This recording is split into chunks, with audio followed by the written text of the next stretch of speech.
Innervation by the autonomic nervous system. Innervation का मतलब होता है किसी भी ऑर्गन तक या किसी भी टिश्यू तक नर्व का पहुंचना, उसको हम कहते हैं इनर्वेशन। अब यहाँ जो अगली बात लिखी हुई है डुअल इनर्वेशन, यानी कि हमारे पास हमारी बॉडी में ज़्यादातर ऑर्गन ऐसे हैं जो कि डुअल इनर्वेशन शो करते हैं, यानी कि उन तक फॉर एग्जांपल मेरे पास ये ऑर्गन है, ठीक है, तो इस तक दोनों तरह के इनर नर्व्स आ रही है, ठीक है, जैसे कि सिंपैथेटिक की नर्व भी आ रही है और पैरासिम्पैथेटिक की नर्व भी आ रही है। तो इसमें क्या कहूँगी, इसमें मैं कहूँगी ये डुअल इनर्वेशन शो कर रहा है, यानी कि डुअल इनर्वेशन है इसमें। तो ऐसे ऑर्गन जो कि डुअल इनर्वेशन रखते हैं, ठीक है, तो उन पे दोनों यानी कि सिंपैथेटिक भी पैरासिम्पैथेटिक दोनों काम करते हैं, लेकिन ज़रूरत के वक्त हमारे पास सिंपैथेटिक जो होगा वो क्या हो जाता है, वो हमारे पास यानी कि बेसिकली खुद को क्या करेगा, ज़ाहिर करेगा, यानी कि बढ़ जाएगा, जबकि जो पैरासिम्पैथेटिक होगा वो डिप्रेस हो जाएगा, यानी कि कम कर देगा, ठीक है।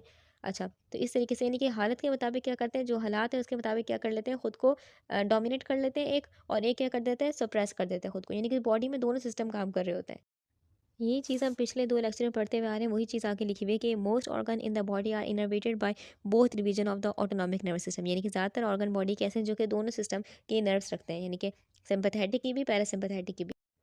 अगर हम बात करें जैसे कि पीपल की बात करें, तो पीपल तक दोनों यानी कि पीपल हमारे पास जो है फॉर एग्जाम्पल पीपल है, ठीक है, तो इस तक दोनों नर्व जा रही है, सिंपैथेटिक भी जा रही है, पैरासिम्पैथेटिक भी जा रही है, लेकिन फ़र्क ये है हमारे पास पीपल की मसल्स की बात करें, यानी कि दोनों हमारे पास नर्व जो है ये एक अलग नर्व मसल्स पे काम करिए, जबकि ये एक अलग मसल पे काम करिए।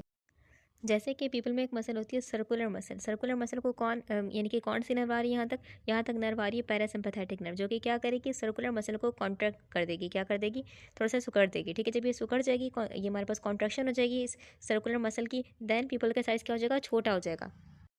जबकि जो रेडियल मसल है, ये रेडियल मसल है पीपल की, अब इस तक जो नर्व आ रही है वो कौन सी सिंपैथेटिक नर्व है, सिंपैथेटिक नर्व क्या करती है, इस रेडियल मसल को कॉन्ट्रैक्ट करेगी, थोड़ा सा सुकड़ देगी, जब ये सुकड़ जाएंगे हमारे पास रेडियल मसल्स, देन पीपल का साइज़ क्या हो जाएगा, डायलेट हो जाएगा, पीपल का साइज़ बड़ा हो जाएगा, जिसे हम कहते हैं माइट्रियासिस। बॉडी में जितने भी ऑर्गन है, ज़्यादातर ऑर्गन पर यानी कि ज़्यादातर ऑर्गन क्या शो करते हैं, डुअल इनर्वेशन शो करते हैं, यानी कि उन तक दोनों तरह की नर्व जा रही थी, सिंपैथेटिक भी जा रही थी, पैरासिम्पैथेटिक भी जा रही थी, ताकि बॉडी का बैलेंस बरकरार रहे। लेकिन जिन ऑर्गन तक सिर्फ एक नर्व जाती है, उन्हें याद करने का एक तरीका है, और वो ट्रिक क्या है, वो ट्रिक है एस, याद रखना है, ठीक है। एस से स्वीटलैंड, एस से स्प्लीन, एस से हमारे पास हो जाएगा smooth muscle of the hairs, suprarenal यानी कि adrenal medulla, and systemic blood vessel. यहाँ पर सिर्फ सिंपैथेटिक सिस्टम काम करता है, यानी कि सिंपैथेटिक नर्व आएगी, पैरासिम्पैथेटिक सिस्टम का, पैरासिम्पैथेटिक नर्व का यहाँ से कोई लेना देना नहीं है। अब ये हमारे पास मेजर है, ठीक है, अगर आपने ये याद कर लिया कि ये इनके तक सिर्फ यानी कि इनर्वेशन जो है सिंगल है, ठीक है, तो ये काफ़ी होगा इतना हमारे लिए, ठीक है।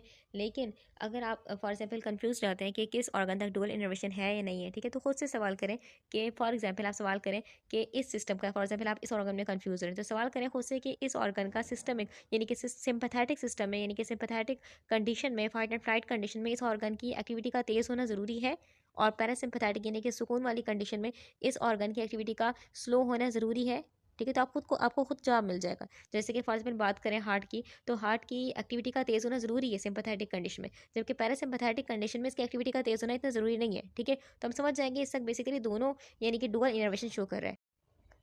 अगली बात यहाँ पर लिखी हुई है कि thus vagal parasympathetic innervation slows the heart rate and the sympathetic innervation increase the heart rate.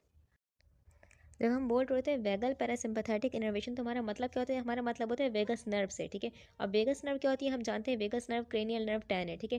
Vagus nerve सुकून वाली हालत में, ठीक है, यानी कि हमारे पास बॉडी सुकून वाली हालत में, तो हमारे पास ये जाएगी हार्ट तक जाएगी, एंड देन क्या करेगी, हार्ट के ऐसे नोड यानी कि नर्व है ना, ये नर्व जाएगी ऐसे नोड पे क्या रिलीज करेगी, एसिटाइलकोलिन रिलीज करेगी, जब एसिटाइलकोलिन ऐसे नोड के ऊपर लग जाएगा, ऐसे नोड के सेल्स के ऊपर लग जाएगा, देन हमारे पास क्या होगा, हार्ट रेट की तरफ रफ्तार यानी कि उसकी स्पीड क्या हो जाएगी, जो इलेक्ट्रिकल सिग्नल्स वो कम हो जाएंगे, ठीक है।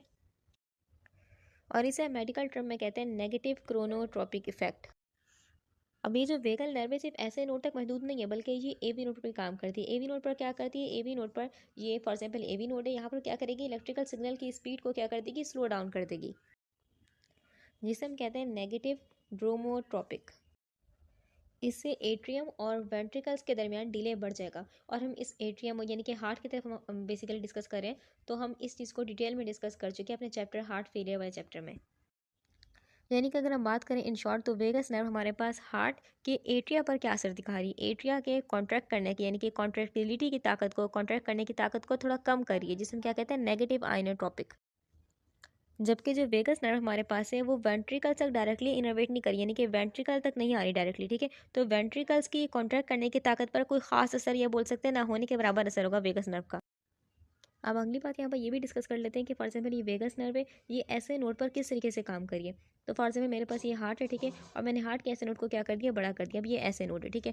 तो ऐसे नोड पर हम बात करें तो ऐसे नोड के सेल्स पर क्या होते हैं, एक मखसूस एक स्पेसिफिक रिसेप्टर्स होते हैं, उनको हम क्या कहते हैं, M2 रिसेप्टर, यानी कि मुस्केरेनिक रिसेप्टर्स। तो जब नर्व आई ऐसे नोड तक और उसने क्या रिलीज़ किया, एसिटाइलकोलिन रिलीज़ किया, और एसिटाइलकोलिन क्या होगा हमारे पास, मुस्कुरानिक रिसेप्टर पर लगा, तो होगा क्या हमारे पास, ऐसे नोड के अंदर जो सेल्स हैं वो सेल के अंदर जो जी प्रोटीन होती है, जी प्रोटीन क्या हो जाएगी, हर सेल के अंदर एक्टिवेट हो जाएगी। ये जी प्रोटीन क्या करेगी, ये जी प्रोटीन हर सेल में क्या कर देगी, पोटेशियम चैनल को खोल देगी, यानी कि पोटेशियम अब सेल के अंदर नहीं बल्कि सेल से बाहर जा रहा होगा, यानी कि क्या हो जाएगा, सेल हाइपर पोलराइज्ड हो जाएगा। इसका मतलब है कि सेल अब इतनी जल्दी करंट यानी कि एक्शन पोटेंशियल जनरेट नहीं कर पाएगा। अब इसके बाद एक बहुत ही इंपॉर्टेंट कॉन्सेप्ट है, इसको हम कहते हैं वेगल स्केप, ठीक है। अब ये कॉन्सेप्ट बहुत ज़रूरी है। फॉर एग्जाम्पल मेरे पास ये वेगस नर्व थी, ठीक है, और उसने क्या किया, हार्ट को यानी कि अब ये क्या करिए, ओवर एक्ट करिए, ठीक है। ये वेगस नर्व क्या करिए, पैरासिम्पैथेटिक सिस्टम का जो हिस्सा है, ठीक है, ये क्या करिए, एसिटाइलकोलिन रिलीज़ करिए, लेकिन ज़्यादा रिलीज़ करिए, ठीक है। तो ऐसे नोड को और ए बी नोड को मुकम्मल तौर पर क्या कर देगी, डिप्रेस कर देगी, मुकम्मल तौर पर इनकी एक्टिविटी को कम कर देगी। इसी वजह से क्या होगा, ऐसे नोड कुछ देर के लिए सिग्नल भेजना बंद कर देगा, क्योंकि उसको जो पैरासिम्पैथेटिक सिस्टम है वो क्या करेगा, वो तो जो एसिटाइलकोलिन यानी कि जो नर्व आ रही है बेसिकली, जो एसिटाइलकोलिन रिलीज करिए, वो तो एक्टिविटी को स्लो करिए, ठीक है। तो कुछ सेकंड के लिए ऐसे नोड सिग्नल भेजना बंद कर देगा, दिल कुछ सेकंड के लिए रुक जाएगा। तो जब वेंट्रिकल्स को कोई सिग्नल नहीं मिल रहा ऊपर से, यानी कि एट्रिया से कोई सिग्नल नहीं मिल रहा, मिल रहा, तो उनके यानी कि खुद के परकंजे फाइबर्स या फिर उनके वेंट्रिकुलर मसल सेल क्या कर देंगे, खुद फायर करना शुरू कर देंगे, खुद यानी कि इलेक्ट्रिकल इंपल्स जनरेट करना शुरू कर देंगे। और ये हार्ट की क्या है, एक क्वालिटी है जिसे हम कहते हैं ऑटोमेटिसिटी। यहाँ पर एक बड़ा फ़र्क आता है कि अगर ऐसे नोड का कंपैरिजन करें और वेंट्रिकुलर मसल सेल्स का, तो ऐसे नोड की जो बीट करने की यानी कि रफ्तार है वो है 100 बीट पर मिनट, यानी कि इतना तेज़ी से कर सकते हैं। लेकिन अगर हम वेंट्रिकुलर मसल सेल्स की बात करें तो वो बीट तो जनरेट कर लेंगे, लेकिन वो बीट की जो रफ्तार होगी वो 40 से 50 बीट पर मिनट में कर सकते हैं, 40 से 50 बीट्स। वेगस नर्व हर वक्त इतना इतना ओवर एक्टिव नहीं रहती, ये सिर्फ कुछ स्पेसिफिक कंडीशंस होती हैं, उनमें ऐसा होता है कि वेगस नर्व ओवर एक्टिव हो गई, जिसे हम कहते हैं वेगल स्केप हो गया। एक एग्जाम्पल देख लेते हैं, सर्जरी के दौरान अगर गलती से वेगस नर्व दब जाए। एक और एग्जाम्पल में हमारे पास है, अगर गर्दन में बात करें, गर्दन में हमारे पास एक आर्टरी होती है जिसको हम कहते हैं कैरोटिड आर्टरी, ठीक है। अगर कैरोटिड आर्टरी को दबाएं, ठीक है, तो इससे भी क्या होता है, वेगस नर्व ओवर एक्टिव हो जाती है, ठीक है। कि हमने क्या किया, कैरोटिड आर्टरी को पकड़ के यानी कि उसको पिंच किया।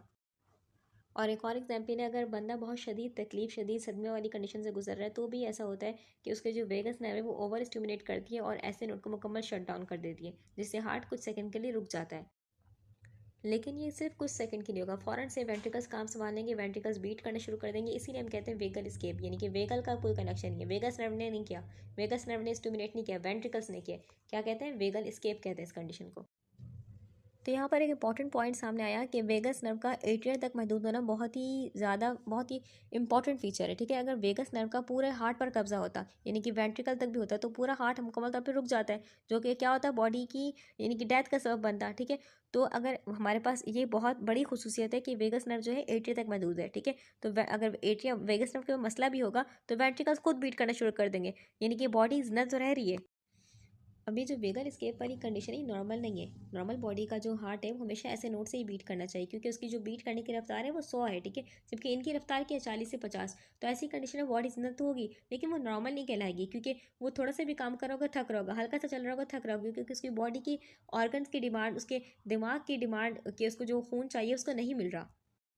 अब आगे यहाँ पर बात लिखी हुई है, and sympathetic innervation increase the heart rate, यानी कि अब डर वाली कंडीशन है, फाइट एंड फ्लाइट कंडीशन है, तो जो नर्व आएगी हार्ट पर, यानी कि हार्ट पर दोनों इनर्वेशन है, सिंपैथेटिक भी पैरासिम्पैथेटिक भी। तो इस डर वाली कंडीशन में क्या होगा, सिंपैथेटिक जो नर्व होगी वो ओवर हो जाएगी, यानी कि वो डोमिनेंट है, अब पैरासिम्पैथेटिक वाली डिप्रेस हो गई, ठीक है। तो बेसिकली ये नर्व क्या रिलीज करेगी, नॉरएपिनेफ्रिन रिलीज करेगी ऐसे नोट पर, ठीक है। और क्या होता है, बीटा रिसेप्टर, यहाँ पर नॉरएपिनेफ्रिन लगेगी, ठीक है, और बीटा रिसेप्टर पर लगेगी, तो क्या हो जाएगी, हार्ट की कॉन्ट्रैक्ट करने की ताकत, कॉन्ट्रेक्टिलिटी की ताकत बढ़ जाएगी।